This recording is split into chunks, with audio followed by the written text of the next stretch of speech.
So you've been living on campus for a few months now, and you're probably starting to wonder where and who you're going to be living with for the next academic year. Moving off campus can be a daunting experience, which is why StagTV is here to show you there is plenty of guidance available on campus to make moving into your next abode a simple process. The first thing you need to think about is who you're going to live with. Talking to your current flatmates is a good start, since you're already familiar with their living habits, but course mates or teammates can also make good cohabitants. You might also want to try the student pad Find a Flatmate message board, where you can meet up with other students to look for a house together.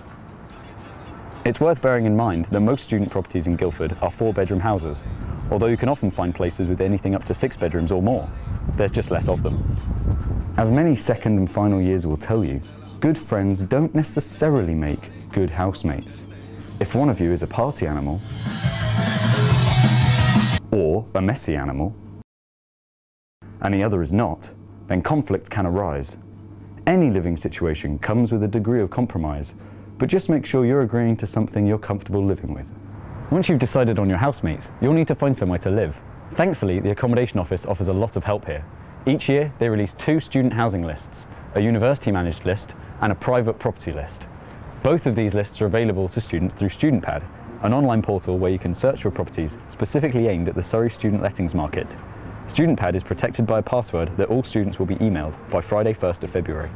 On Monday 4th of February at 10 AM, the University Managed Housing List will be live on StudentPad. This is a list of approximately 120 houses that are leased to the accommodation office, which in turn are leased to groups of students. This means the accommodation office essentially acts as the landlord, collecting rent and deposits, and being a single point of contact for any problems you have with the house. All of our property managed houses that we have here, they have to reach certain standards. So, for instance, they have to be safe.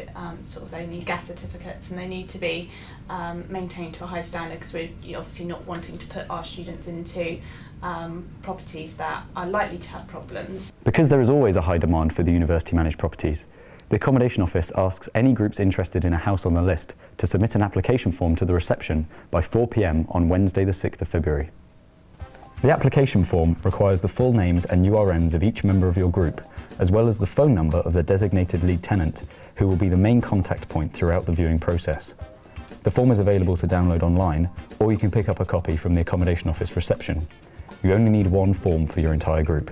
All the applications for each house are then entered into a random ballot, with 2 groups selected to view the property, a first choice and a reserve choice. Both groups must view the property by 12 PM on Monday the 11th of February, and the reserve group only get to put in an offer if the first choice group turns the property down. If neither of the groups want the house, then it will be re-advertised on StudentPad for other groups to view. If your group isn't selected, or if none of the houses on the uni-managed list take your fancy, the much more exhaustive private sector list goes on StudentPad at 10 AM on Monday the 11th of February. Each listing has a contact number for the landlord, so you can arrange a viewing as soon as you like. Just because we recommend a property managed scheme doesn't mean that you can't find a good landlord in the private sector. There are a lot of good landlords and a lot of good houses in the private sector as well, so you might not go on the property managed scheme, but it just doesn't mean you're not going to find a good house.